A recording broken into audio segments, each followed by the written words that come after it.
ఈరోజు రాజమండ్రిలో రైల్వే మరియు ఇతర ప్రభుత్వ విభాగాలు ఏవైతే ఉన్నాయో ఎన్డీఆర్ఎఫ్, ఎస్డీఆర్ఎఫ్, అదేవిధంగా scouts and guides, civil defence, revenue authorities మరియు హాస్పిటల్స్ వీటన్నిటితో సమన్వయం చేసుకుంటూ ఏదైనా రైల్వే విపత్తు సంభవిస్తే వాటిని ఎలా ఎదుర్కోవాలి, అత్యంత త్వరగా ప్రాణ నష్టం తగ్గిస్తూ ప్రయాణికుల్ని ఎలా వారి యొక్క బాగోగులను చూడటం వీటన్నిటి మీద ఒక మాక్ డ్రిల్ చేయడం జరుగుతోంది. ఈరోజు అన్ని విభాగాలకు సంబంధించిన ప్రతినిధులు వచ్చారు, వాళ్ళ స్టాఫ్ వచ్చారు. వీటన్నిటిలో వారి వారి సంసిద్ధతని పరిశీలించుకోవడం జరుగుతుంది. ఎటువంటి ఎక్కడైనా లోటుపాట్లు ఉన్నా కానీ, ఎక్కడైనా గ్యాప్స్ ఉన్నా కానీ వాటన్నిటిని సరిచేసుకుంటూ వాటన్నిటిని కూడా బేరీజు వేసుకొని ఇంకెక్కడైనా ఇంప్రూవ్మెంట్ చేసుకోవాల్సి ఉంటే ఇంప్రూవ్మెంట్ చేసుకోవడం, వీటన్నిటిని సరిచూసుకుంటానికి ఈరోజు ఈ జాయింట్ ఎక్సర్సైజ్ చేపట్టడం జరిగింది. ఈ మీరు చూడొచ్చు ఇక్కడ మొత్తం అన్ని విభాగాలకు సంబంధించిన అంతమంది స్టాఫ్ ఇక్కడ వచ్చి వారి వారి సంసిద్ధతని చూసుకుంటారు. దీనిలో భాగంగా మేము ఇక్కడ ఒక 2 కోచ్ల్ని డిరైల్ చేసి వాటిని మళ్ళీ ఆ డిరైల్ అయిన దాంట్లో ప్రయాణికులు ఎవరైనా ఇరుక్కుపోయి వారికి ఏమైనా గాయాలైతే వాటన్నిటిని కూడా వాళ్ళందరినీ ఎలా హాస్పిటల్ని తరలించడం కానీ, వారికి ఏ విధంగా ఎక్స్గ్రేషియా పేమెంట్ చేయడం, వీటన్నిటి మీద కూడా మేము జాయింట్ ఎక్సర్సైజ్ చేయడం జరుగుతుంది. అదేవిధంగా మా దగ్గర రైల్వే దగ్గర ప్లస్ అదేవిధంగా ఎన్డీఆర్ఎఫ్, ఎస్డీఆర్ఎఫ్ దగ్గర చాలా కోల్డ్ కట్టింగ్ పరికరాలు ఇవన్నీ కూడా ఉంటాయి. వీటన్నిటిని ఉపయోగిస్తూ స్టాఫ్కి ఎక్కడైనా మెలకువలు కానీ ఇవన్నీ చూపించడం జరుగుతుంది. వీటిని కట్ చేసి ప్రయాణికుల్ని గాయపరచకుండా, ఈ కట్టింగ్ ఎక్సర్సైజ్లో ఎక్కడ కూడా ప్రయాణికులు గాయాలవ్వకుండా వారిని క్షేమంగా ఎలా బయటికి ఎక్స్ట్రాక్ట్ చేయటం, అదేవిధంగా ఎక్స్ట్రాక్ట్ చేసిన వాళ్ళందరికీ హాస్పిటల్స్కి వారికి జరిగిన గాయాల తీవ్రతను బట్టి ట్రై చేసి ఏ రకమైన ట్రీట్మెంట్ కానీ, ఫస్ట్ ఎయిడ్ కానీ ఇవ్వాలి, వీటన్నిటి మీద ఒక ప్రణాళికాబద్ధంగా చేయడం జరుగుతుంది. I hope this joint exercise will be a success. Thank you. ఈరోజు విజయవాడ నుంచి వైజాగ్ పోతున్న ట్రైన్ అనుకోకుండా యాక్సిడెంట్ జరగడం జరిగింది. ఆ యాక్సిడెంట్లో భాగంగా మన రెవెన్యూ సైడ్ నుంచి అలర్ట్గా చేయడము, అలాగే లోకల్ మెజిస్ట్రేట్ తాళదారులకు, డివిజన్ ఉన్న ఆల్ ఆర్డీఓలకు, రెవెన్యూ స్టాఫ్ అందరూ అలర్ట్ చేయడము, అలాగే కమ్యూనికేషన్ పెట్టుకోవడము, ఎక్కడైతే వాళ్ళ యొక్క డీటెయిల్స్ రైల్వే స్టేషన్ ద్వారా తీసేసుకొని వాళ్ళందరికీ ఎవరైతే ప్రయాణం చేస్తున్నారో వాళ్ళందరికీ కూడా ఇంటిమేషన్ ఇవ్వడం జరిగింది. అలాగే ఫస్ట్ ఎయిడ్కి సంబంధించి మనం మెడికల్ డిఎంఎన్హెచ్ఓ ద్వారా మెడికల్ టీమ్ని పెట్టడం జరిగింది. ఫస్ట్ ఎయిడ్ చేస్తున్నాము. అలాగే ఎవరు కూడా ప్రమాదంలో అంటే ప్రాణహాని ఇప్పటివరకు జరగలేదు, అంటే మరణించలేదు. మేజర్గా యాక్సిడెంట్ జరిగింది. వాటి అన్నిటి కూడా మనం దగ్గరలో గవర్నమెంట్ హాస్పిటల్కి పంపడం జరుగుతుంది. తదుపరి వాళ్ళకు అందరూ కూడా ప్రభుత్వానికి కూడా తెలియపరచడం జరిగింది. మళ్ళీ ఇమ్మీడియట్గా మనకు నేషనల్ డిజాస్టర్ మేనేజ్మెంట్ వాళ్ళు కూడా వస్తున్నారు, అలాగే స్టేట్ డిజాస్టర్ మేనేజ్మెంట్ వాళ్ళు కూడా వస్తున్నారు. వాళ్ళు వచ్చేంత వరకు మన అందరూ కూడా వాళ్ళకు ఎలాంటి ఇబ్బంది కలిగించకుండా ఫస్ట్ ఎయిడ్ చేస్తున్నాము. ప్రాణహాని తెలిసినట్టు కూడా మనకు తెలియదు. రైల్వే వారు ఇచ్చిన సమాచారం మేరకు దాదాపుగా ఒక బోగిలో ఒక 60 మంది ఉన్నట్టు తెలిసింది. వాళ్ళందరూ కూడా ఎలాంటి ప్రాణహాని జరగలేదు.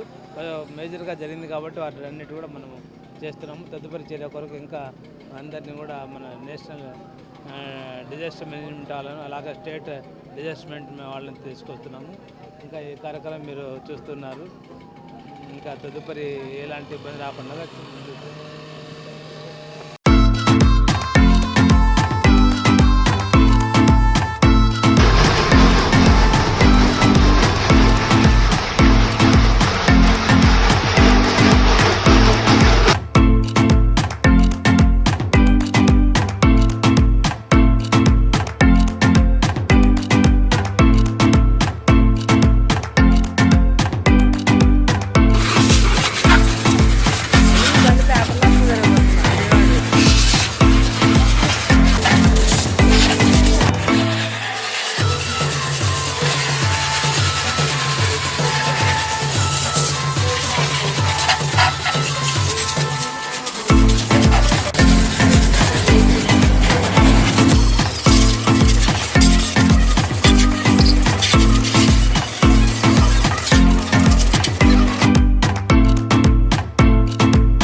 జాంపేట కోఆపరేటివ్ అర్బన్ బ్యాంక్ వాళ్ళు ఏర్పాటు చేసిన ఈ ఫ్లాగ్ హోస్టింగ్ కార్యక్రమానికి మీకు అందరికీ శుభాకాంక్షలు తెలియజేస్తూ డిపార్ట్మెంట్ తరఫున ధన్యవాదాలు కూడా తెలియజేస్తా ఉన్నాము. ఈరోజు ఈ సమావేశానికి అధ్యక్షత వహించినటువంటి చైర్మన్ గారు, వైస్ చైర్మన్ గారు, డిఎల్సిఓ గారు, అదే ప్రిన్సిపాల్ గారు, మీకు అందరికీ కూడా పేరు పేరున నమస్కారం. యాక్చువల్గా ఫస్ట్ కొత్తగా ఎన్నికైనటువంటి వాళ్ళందరికీ కూడా ఇట్స్ అన్ ఎక్స్పోజర్, చాలా మంచి కమిటీలాగా మీరు పరిచయం చేసుకుంటే కనిపిస్తూ ఉంది. It is a combination of most experienced as well as the young people. మంచిగా ఏదో చేయాలనే ఆలోచన ఉన్నటువంటి వాళ్ళందరూ ఈసారి కమిటీలో వచ్చారు. అన్నింటికంటే ముఖ్యం ఏంటంటే యునానిమస్ చేసుకోవడం. It's impossible. జనరల్లీ మీలో ఎంతో కమిట్మెంట్ ఉంటే కానీ అవి జరగవు. మీది యునానిమస్ అయింది అన్న విషయాన్ని నేను రాత్రి 10:30కో 11 గంటలకో కలెక్టర్ గారికి మెసేజ్ పెట్టాను. ఎంత హ్యాపీ అయిపోయారంటే ఆమె వెరీ గుడ్ టు హియర్ అనింది. అంటే ఆమె వచ్చిన ఆ 2-3 నెలల్లో నాకు ఈ మొట్టమొదటి శుభం అని చెప్పారు మీరు అని చెప్పారు. ఎందుకంటే అంతా మా ఆఫీసర్స్లో కూడా ఏంటంటే సాధ్యమైనంత వరకు సంఘాలు బలంగా ఉండాలి, సంస్థలు బలంగా ఉండాలంటే ఒక మాట మీద వెళ్ళగలగాలి. అది మన బ్యాంకులో ఉంది. మంచిగా చేయండి. మంచి బ్యాంకు. చైర్మన్ గారు కూడా ఎప్పటి నుంచో ఉన్నారు. వారికి కానీ ఇప్పుడు వైస్ చైర్మన్ గారు కానీ ఈయన కానీ అందరూ చాలా కాలం నుంచి ఉన్నారు. మీకు ప్రత్యేకంగా ఈ బ్యాంక్ ఏం చేయాలనేది కాదు, కానీ మొదటి నుంచి మేము ఎప్పుడు వచ్చినప్పుడు మాట్లాడినప్పుడు ఏమనుకుంటాము, బ్యాంక్ అంటే కేవలం వడ్డీ వ్యాపారం చేసే సంస్థ కాదు. బ్యాంక్ అనేది ప్రజల్లోకి వెళ్ళాలి. ప్రజలకి ఇది మాది అనే ఫీలింగ్. ఇప్పుడు ఫర్ ఎగ్జాంపుల్ రాజమండ్రిలో ఈ బ్యాంకు మా ఊరు బ్యాంకు అని మాట్లాడగలగాలి బయట వాళ్ళు. అది చేయాలని అంటే ఒక చాలా మంచి ఓపెన్ పర్స్పెక్టివ్నెస్ ఉండాలి. తిరిగి అప్పులు ఇవ్వడానికి, అప్పులు వసూలు చేయడానికి, అకౌంట్లు టాలీ చేసి ఎంత ప్రాఫిట్ ఇచ్చింది తేల్చడానికి ఇది సిస్టమ్ ఎన్నో సంవత్సరాల నుంచి ఉంది. దీంట్లో మనం పెద్దగా ఇన్వాల్వ్ అవ్వాల్సిన అవసరం ఉండదు. ఈ బ్యాంకులో ఏదో ఉంది, ఇందులో ఏదో పట్టుకెళ్ళిపోదాం అనే మనుషులు వచ్చినా ప్రమాదం, అది లేదు మీకు. సో ఈ 2 అడ్వాంటేజ్ ఫ్యాక్టర్స్. సో ఉన్నదంతా ఏం చేయాలి ఇప్పుడు? ఉన్న దాంట్లో బ్యాంక్ని ప్రజల్లోకి తీసుకెళ్ళాలి. ఫస్ట్ ఆఫ్ ఆల్ నా ఉద్దేశం ఏంటంటే బ్యాంకుకి ఇంత మంచి బ్యాంకు, ఇంత బోర్డ్ మీటింగ్ ఇదంతా ఉన్నప్పుడు కొంచెం మంచి బిల్డింగ్ ఒకటి కట్టించాలి. మంచి బ్యాంక్ అట్మాస్ఫియర్ రావాలి. ఇప్పుడు మనకు చూడండి ఏపీఐఏసీ బిల్డింగ్స్ అనేవి ఉంటాయి. ఏపీఐఏసీ ఆఫీస్ ఉంటుంది. ఆ ఆఫీస్లోకి మనం వెళ్ళగానే ఒక ఫీల్ ఉంటుంది. అంత ఎందుకు చేస్తారు? ఆ బిల్డింగ్లో అంత ఖర్చు ఎందుకు చేస్తారంటే పనిచేసేవాడికి ఆ ఫీల్ ఆఫ్ ప్రెస్టేజ్ వస్తుంది. మేము ఫలానా బ్యాంక్ డైరెక్టర్స్ అని చెప్పడానికి మనకి గర్వంగా ఉంటుంది. ఈ సంస్థ అనేది ప్రజల్లోకి చూడగానే బాగుంది అని ఫీలింగ్. మనం ఎవరు ఏం చెప్పక్కర్లేదు, బాగుందా బాగలేదు చెప్పేస్తారు. మీరు డీసీగా చెప్పినట్టు మనం ఆయన సూచన advice will definitely consider. We will put it into action. First thing is will put it into action, not consider. యాక్షన్లోకి తీసుకుంటాం. అండ్ సాడ్ పార్ట్ ఏంటంటే ఆయన ట్రాన్స్ఫర్ అయిపోయారు. ఆయన ఎక్కడున్నా సారు మనకి అడ్వైస్ ఇస్తారు డెఫినెట్లీ అనుకున్నాం కదా. 100 years ఫంక్షన్ కూడా డెఫినెట్గా వస్తారన్న కోరుతున్నాను. ఖచ్చితంగా వస్తాం. సార్ ఇంకో రిక్వెస్ట్ సార్,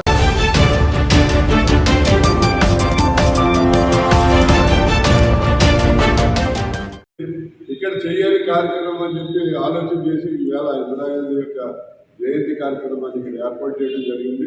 అదేవిధంగా 3-4 సంవత్సరాల నుంచి దీన్ని ఎవరో క్లీన్ చేయట్లేదు, దండలేయట్లేదని మన ఫంక్షన్లో ఎదురు కనపడి నాకు చెప్పారు. ఏంటంటే ఇందిరాగాంధీని అలా ఉంది తప్పవను అని చెప్పి అది కూడా చూసాం. దాని అంతా ఇప్పుడు క్లీన్ చేయించి దండలేయడం జరిగింది. ఇక నుంచి మరి రామలింగేశ్వర గాంధీ తాలూకు ఎవరు లేరు కాబట్టి కాంగ్రెస్ పార్టీ ఆ విగ్రహాన్ని, ఆ కాంగ్రెస్ విగ్రహం వేసేది కూడా కాంగ్రెస్ పార్టీ ఆధ్వర్యంలోనే కార్యక్రమం జరిగిందని మరి అందరూ కూడా ఇక్కడ వచ్చిన అందరికీ కూడా ధన్యవాదాలు తెలియజేస్తున్నాం. అలాగే మరి ముఖ్యంగా ఎందుకంటే ఇటువంటి విగ్రహం, కాంగ్రెస్ విగ్రహం, ఇంత పెద్ద విగ్రహం గ్లోబ్ మీద మన రాష్ట్రంలోనే ఎక్కడా లేదు. ఇక్కడ ఈ రకంగా ఇక్కడ ఇందిరాగాంధీ ఉంది. మరి కార్యక్రమాలు ఇందిరాగాంధీ అంటే మనం చెప్పడానికి సరిపోం. ఎందుకంటే ఇందిరాగాంధీ అంటే ఒక ఉక్కు మనిషి, మహిళ, అందులోనే భారతదేశానికి తొలి మహిళా ప్రధానమంత్రి. ఇప్పుడు మాకు ఏంటంటే పిసిసి అధ్యక్షురాలు కూడా ఇందిరాగాంధీ అడుగుజాడల్లో నడిచే మనిషే మాకు పిసిసి అధ్యక్షురాలు వచ్చింది. ఇప్పటి వరకు ఉమ్మడి రాష్ట్రాల్లో, ఉమ్మడి తెలుగు రాష్ట్రంలో కానివ్వండి, విడిపోయిన తర్వాత కానివ్వండి, ఇంతవరకు మహిళ అనే ఎవరు కూడా రాష్ట్రానికి ముఖ్యమంత్రి కాలేదు. మేము కూడా చెప్పేది ఏంటంటే, మహిళలారా మీరు మేల్కోండి, ఎప్పుడు మగవాళ్ళే చేస్తారా ముఖ్యమంత్రి, ఆడవాళ్ళు పనికిరారా ఏంటి? మీరు అందరూ కలిసి సరిమలమ్మని మీరు మన రాష్ట్రానికి ముఖ్యమంత్రి చేసినట్లయితే, ఇందిరాగాంధీ సెంటర్లో ఇందిరమ్మ రాజ్యం ఎలా తీసుకొచ్చిందో అలాగే మన రాష్ట్రానికి సరిమలమ్మ రాజ్యం తీసుకొస్తుంది. ఆడవాళ్ళందరూ కూడా హ్యాపీగా ఉంటారు. పెద్దలంతా ఆడవాళ్ళకే, మగవాళ్ళు అనగా చేతులు తిరిగే పరిస్థితి ఉంటుంది. కాబట్టి ఆడవాళ్ళందరూ బాగా సపోర్ట్ చేసి మరి మా సరిమలమ్మని రాష్ట్రానికి ముఖ్యమంత్రి చేయాలి. ఇందిరమ్మకి ఆదర్శంగా తీసుకునే సరిమలమ్మ కూడా బాగుంటున్నారు. కాబట్టి మరి ఈవేళ ఇందిరాగాంధీ గారికి హృదయపూర్వకంగా నివాళులు అర్పిస్తూ సెలవు తీసుకుంటాం. Thank you. మన మార్కెట్ గారు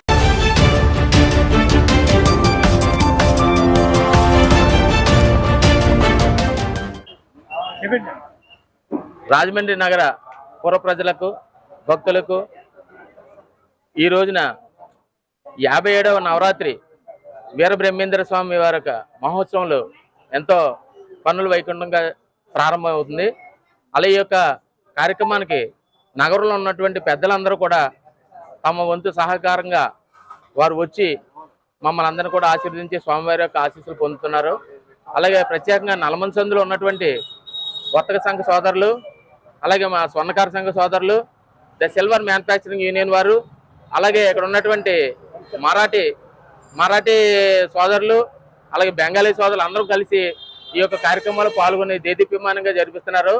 57 సంవత్సరాల క్రితం మా స్వర్ణకారుల ద్వారాగా, వర్తక సంఘం వారి ద్వారా నిర్మితమైనటువంటి యొక్క కార్యక్రమాలు ఈనాటికి కూడా అందరం అందిపుచ్చుకొని ఈ రోజున చక్కగా మా పెద్దల యొక్క సహకారాలతో, మా సభ్యుల యొక్క సహకారాలతో, నగర పూర్వ ప్రజల యొక్క భక్తులతో అందరితో కూడా ఈ యొక్క కార్యక్రమాలు దేదీప్యమానంగా జరుగుతున్నాయి.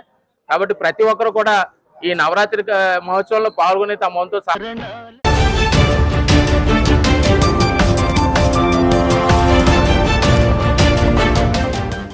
మన రాజ్యాంగంలో రాసుకున్నాం 18 సంవత్సరాల వరకు కూడా ప్రాథమిక హక్కుగా అందరికీ కూడా ఉచిత విద్యా విధానం అమలు చేస్తామని. కానీ భారతదేశంలో అటువంటి విద్యా విధానం అందుతా ఉందా? ఉచిత విద్యా విధానం అందుతా ఉందా? ఈ రోజు ఎల్కేజీకే ₹1,00,000 ఫీజులు కట్టించుకుంటున్నారు. ఎల్కేజీకే గుందుబట్టుగా 5-6 కేజీల బరువు ఉన్నటువంటి పుస్తకాల్ని విద్యార్థుల యొక్క సంచులన్నీ కూడా తగిలిస్తా ఉన్నారు. అంటే ఇదేనా ప్రాథమిక హక్కులు కూడా ఈరోజు భారతదేశంలో కూడా విద్యను కూడా అటువంటి హక్కులు కూడా కల్పించడంలో ప్రభుత్వాలు విఫలం అవుతా ఉన్నాయి. ఇటువంటి పరిస్థితుల్లో విద్యార్థి మిత్రులారా ఆలోచన చేయండి. విద్యార్థులు రావాల్సిన అనేక సదుపాయాల్లో కేంద్ర రాష్ట్ర ప్రభుత్వాలు రెండు కూడా విఫలమవుతా ఉన్నాయి. కొత్త కోర్సుల పేరుతో అశాస్త్రమైన భావజాలాన్ని, విద్యను మరింత ప్రైవేటీకరణ చేయడానికి, చదువుకోవాలంటే కొనగలిగిన వారికే చదువు అనే పరిస్థితిలో కూడా ప్రభుత్వాలు చెప్తున్నాయి. ఈ పరిస్థితుల్లో రాబోయే రోజుల్లో కూడా ఈ గోదావరి జిల్లాలో, ఈ తూర్పు గోదావరి జిల్లాలో విద్యారంగ సమస్యలు ఏమేమి ఉన్నాయి? హాస్టల్లో కానివ్వండి, లేకపోతే ప్రభుత్వ పాఠశాలలో కానీ, కింద ఎలిమెంటరీ ఎడ్యుకేషన్ నుంచి పైన యూనివర్సిటీ స్థాయి వరకు కూడా ఎటువంటి ఎడ్యుకేషన్ లో ఎటువంటి సమస్యలు ఉన్నాయో ఈ జిల్లా ఈరోజు ఎన్నుకోబోయే కమిటీ ఆ సమస్యలన్నీ కూడా గుర్తించి పెద్ద ఎత్తున రాబోయే రోజుల్లో ఆ సమస్యల పరిష్కారం చేయడానికి మనమంతా కూడా భవిష్యత్తు కార్యాచరణ ప్రకటించాలని, ఆ పద్ధతిలో తయారు చేయడానికి మీరంతా కూడా సంసిద్ధం కావాలని, మీరందరూ కూడా ఈ ప్రభుత్వ విద్యారంగ పరిరక్షణ కోసం చేసే పోరాటంలో మీరందరూ కూడా ప్రత్యక్షంగానో పరోక్షంగానో పాల్గొని ముందుకు వెళ్ళడానికి మీరంతా కూడా ఎక్కడ సమస్య కూడా అక్కడ ఏఐఎస్ఎఫ్ జెండా అండగా ఉండే పరిస్థితిలో కూడా మీకు అందరుగా ఉంటుందని కూడా తెలియజేస్తూ మీరు జాగ్రత్తగా చదువుకోండి. ఎందుకంటే మీకు 10th క్లాసు ఇంటర్మీడియట్ చాలా క్రూషియల్ పీరియడ్. ఆ టైంలో మీరు బాగా చదువుకుంటే మీరు ఏ ఇంజనీరు, డాక్టర్ అయితే మీతో పాటు మీ బంధువర్గం, మీ కుటుంబం అందరూ కూడా హ్యాపీగా జీవించగలుగుతారు. అమ్మాయిలు మీకు కూడా చెప్తున్నా ఏంటంటే, డ్రగ్స్ ఎంత చెడు, అలాగే ప్రేమ కూడా అంతకంటే చెడ్డది. మీరు డ్రగ్స్ తీసుకొని ఆడపిల్లలు, కానీ ఈ మధ్య ఆటో డ్రైవర్లు చాలామంది ఆటోలు వేసుకోవటం, ఆ ఆటోలో ఎవరో ఒక అమ్మాయిని ఎక్కించుకుని జాగ్రత్తగా అమ్మాయిని ట్రాప్ చేయడం, ఆ ట్రాప్ చేసిన తర్వాత ఆ అమ్మాయితోటి పెళ్ళి అది ఇది అని చెప్పడం, తర్వాత కొన్నాళ్ళు పోయి ఇటు సైడ్ అయిపోయి అడ్రస్ లేకుండా పోవడం. ఆమె ప్రాక్టికల్గా తెలిసింది ఒకటి చెప్తారు. ఒక సంపన్న కుటుంబంలో ఉన్న అమ్మాయి ఇంటర్మీడియట్ చదువుతుంది. ఒక ఆటో డ్రైవరు అమ్మాయి వెళ్ళటం రావటం చూసి నెమ్మదిగా అమ్మాయి నేను దింపుతాను అది ఇది అని చెప్పి ఆటోలో ఎక్కించుకుని ఆ అమ్మాయిని నెమ్మదిగా ఆటోలో తిప్పుకోడు. అమ్మాయి విజయ్ మన ఉమెన్స్ ఇంజనీరింగ్ కాలేజీలో ఇంజనీరింగ్ జాయిన్ అయింది. ఆ అమ్మాయికి ఒక సెల్ ఫోన్ కొనిపెట్టాడు. ఇంట్లో వాళ్ళు కొనడానికి ఒప్పుకోకపోతే వీడు ఒక సెల్ ఫోన్ కొనిపెడితే ఆ ట్రాప్లో పడిపోయింది. ఆ తర్వాత వాడితో తిరిగితే ఆ ఇంట్లో వాళ్ళు ఆయన పెళ్లి చేసుకుంటారంటే ఇంటే చెడ్డది. అందు గురించి మీ అందరికీ నేను చెప్పేది ఏంటంటే మీరు ఎవరూ కూడా దయించి చదువుకునే టైంలో మీ ప్రేమలో కానీ మత్తులో కానీ డ్రగ్స్ కానీ అలవాటు పడకండి. మీరు జాగ్రత్తగా చదువుకోండి, ఆర్థికంగా స్థిరపడండి, మంచి ఉద్యోగం తెచ్చుకోండి. ఆ తర్వాత మీరు ఎలా తిరిగినా ఏం చేసినా ఎవరు కూడా మిమ్మల్ని అడగరు. కాబట్టి మీ విద్యార్థులందరికీ కూడా నేను చెప్పేది ఒకటే, మీరెవ్వరూ కూడా దయించి ఈ డ్రగ్స్ జోలికి కానీ ప్రేమ వ్యవహారాల జోలికి కానీ వెళ్ళకుండా అందరూ కూడా మరి జాగ్రత్తగా చదువుకుని మంచి పేరు ప్రఖ్యాతులు తెచ్చుకుని మన రాజమండ్రికి మంచి పేరు వచ్చేలా ట్రై చేయండి. ఎందుకంటే చాలా నార్త్లో చాలామంది ఐఏఎస్ ఐపీఎస్ ఈజీగా సెలెక్ట్ అయిపోతారు. మన సౌత్లో ఎవరో సెలెక్ట్ అవ్వడం చాలా తక్కువ. అందులో రాజమండ్రిలో నాకు తెలిసి ఐఏఎస్ ఐపీఎస్ పాస్ అయిన వాళ్ళు, ఐఏఎస్ ఐపీఎస్కి సెలెక్ట్ అయిన వాళ్ళు నాకు తెలిసి ఎవరు లేరు. మీరు అలా ఆ టార్గెట్ పెట్టుకుని మన ఐఏఎస్ అవ్వాలా ఐపీఎస్ అవ్వాలా అని చెప్పి టార్గెట్ పెట్టుకుని ఆ లెవెల్కి రీచ్ అయితే మీరు సొసైటీకి పేరు తీసుకొచ్చిన వాళ్ళు అవుతారు, రాజమండ్రికి పేరు తీసుకొచ్చిన వాళ్ళు అవుతారు. మీ తల్లిదండ్రుల పేరు కూడా ఆల్ ఇండియా లెవెల్లో ఫలానా వాళ్ళు అబ్బాయి ఇలా ఐఏఎస్ ఐపీఎస్ అని చెప్పి వస్తుంది. కాబట్టి దయించి మీరు డ్రగ్స్ జోలికి ప్రేమ జోలికి వెళ్ళటం మానేసి బాగా చదువుకుని ఉన్నతమైన స్థానాల్లోకి వెళ్ళాలని చెప్పి మనస్ఫూర్తిగా కోరుకుంటూ